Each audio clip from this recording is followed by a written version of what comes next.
almost like the most powerful narcissist that you would meet, but it Yeah, didn't actually have to be there talking to you. So, exactly if we right. if you draw the analogy with the narcissist didn't have to be there saying to you, wagging a finger, saying, "Doug, you terrible human being, but don't worry, I'll save you. I'll stop you, getting on the devil's dandruff and all of that. I'll keep you on the right track."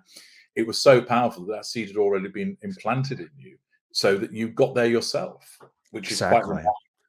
HG, real quick on that, I was just doing an interview yesterday with, an ex-Scientologist. We were talking back and forth about that very point. There Hmm. was nobody I was a public member in Scientology, and there's people that work full-time, and they sign these ridiculous metaphoric billion-year contracts that work 24/7 for the organization, so it's understandable how they would be able to be kept under control because 'cause they're in and around the mind control environment, but Hmm. remember, I was a public member, and this is Hmm. how powerful the programming is and why I think Elrond created a very clever trap, step by step, boiling a frog in hot water to get me up to this point, not even resisting Scientology. I didn't realize how much, like you said, it had gone in my mind. So Mm. I was just talking about this yesterday with this guy that no one was following me around. No one was preventing me from looking at negative information online. I mind controlled myself. I did it all myself. So that's the power of what you just were describing about the programming and not even realizing just how powerful that had already taken hold, even not being a dedicated Scientologist yet at all. And as you know, what one of the most effective manipulations with somebody is to make them think that it's their own idea. Exactly. So this is what Scientology has done to you, and it's what narcissists will do. Is what I've done with Right. is make them believe that the thing that they're going to do, they arrived at of their own volition. It's That's far so more interesting. powerful because ensuring that somebody does something consensually, getting their buy-in to it, is far more powerful than. At the end of the day, the utilization of threat and physical violence and sexual violence will bring about compliance. But there are issues with that. There are many people that Mhm. automatically rail against it Yeah. because they see it for what it is. This is a clear and present threat to me. Whereas a much more subtle approach of suggesting to somebody that, how about you talk about it and let them join the dots so that they feel like it's their idea, that they feel like they're the one that's had the accomplishment, and you've basically allowed themselves to open up the bear trap themselves and step right Yes. into the middle of it and then set it off and go, that's okay because I chose to do all of this. Of course, they Yes. don't realize they've walked into a bear trap. You Yes. uh, One does by allowing them to get to that point, but it's a particularly powerful way of ensuring that manipulation is so effective that you submit wholly to it because you're the one that thought of it. Exactly. Can I ask you 2 questions on that real quick? Because that's a great point. First of all, I always said if my parents were and or the cult leader were beating me, that would have been far easier to see and recover from. It was because it was invisible, I was doing it to myself, and like you said, I walked into a bear trap. It's that psychological manipulation minus any warning signs, any being beat, that really fucked me up when I was trying to Mhm. work this out coming out of it. And again, that's why your information was so pertinent to putting together a lot of dots in one shot.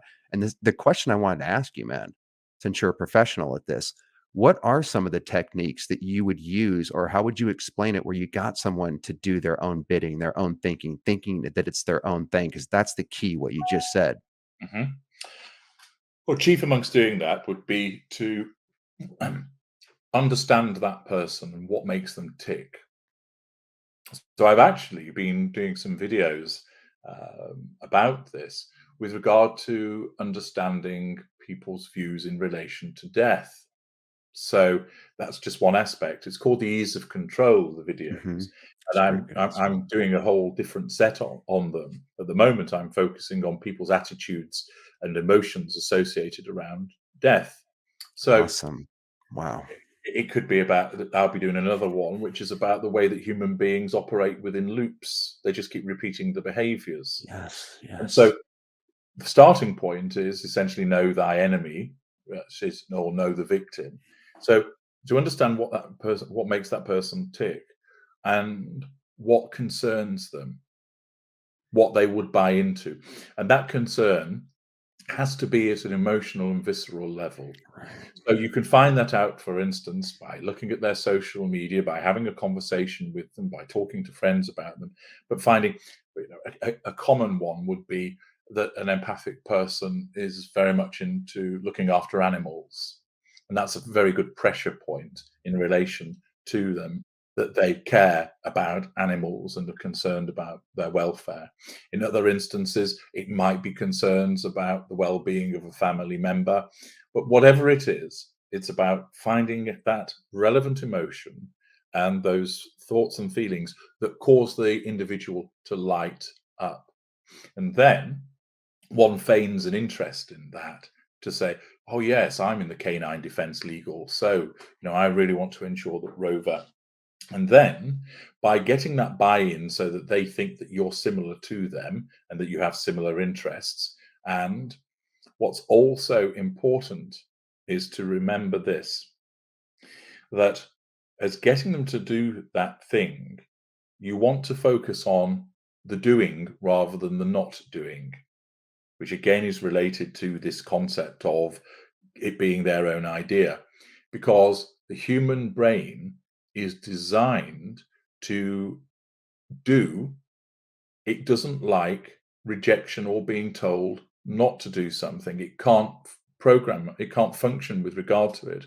So an example of this would be, if I was to say to you, don't think of pink elephants. Whatever you do, I don't want you to think automatically you're thinking of a pink elephant, because your brain won't process that negative instruction.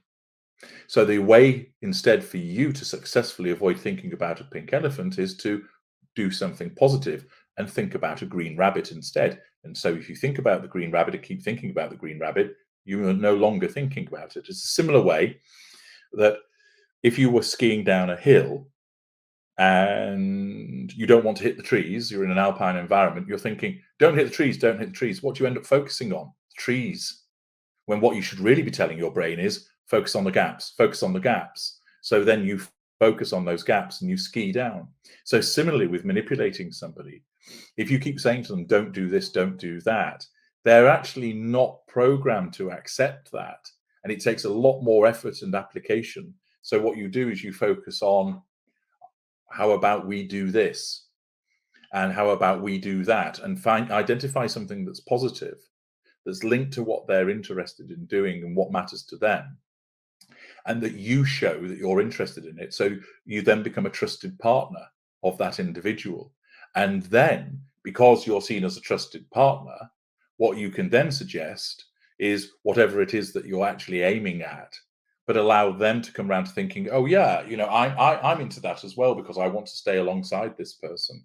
So it's about ingratiating yourself, but not arse licking, but by ensuring that one identifies something that really matters to this person, hijacking that to demonstrate that you are of the right caliber and therefore to be trusted, and then starting just like almost like pebbles in a lake, just dropping them in there. So there's concentric circles all join up with one another so that they formulate the idea of this is going to be a good thing. So it's getting on side with them, accentuating the positive, dropping in the small ideas rather than trying to give them the big sell. And then in the circumstances, they're much more amenable, and they will feel that they've got there. Although you've led them, they are the one that joins the dots, and therefore that becomes much more powerful, because ultimately they then believe that it was their idea, because again, the memory is treacherous, and they will like the idea of thinking, no, I came up with this idea, it was my process, and therefore you've got ownership of it. And also remember, empathic people have a considerable sense of obligation and responsibility. Yes. So if you are the one that's essentially come up with the idea, you regularly own it. We can walk away from things at the drop of a hat, as you know, Exactly. but for you guys. So similarly, where you've been indoctrinated and your own mind says to you, here's a way out, you then end up owning that and thinking, well, given the fact that that's providing me with a way out, I essentially have gratitude for it.